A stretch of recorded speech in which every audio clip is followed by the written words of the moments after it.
Sa ilalim ng asul na dagat, ang mga dolphin at seal ay nagtipon para sa isang masayang palaro ng relay race sa paglangoy.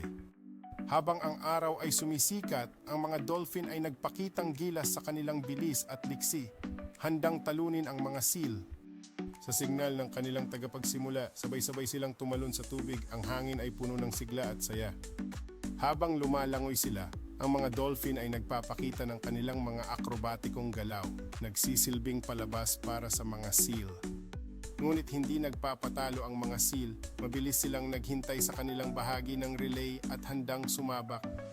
Sa huling bahagi ng karera, ang tensyon ay tumataas habang ang mga kalahok ay lumalapit sa finish line. Sa isang kamanghamanghang pagtatapos, ang mga dolphin at seal ay sabay-sabay na tumalon sa linya ng finish, nagdudulot ng sigawan ng kasiyahan mula sa mga manonood.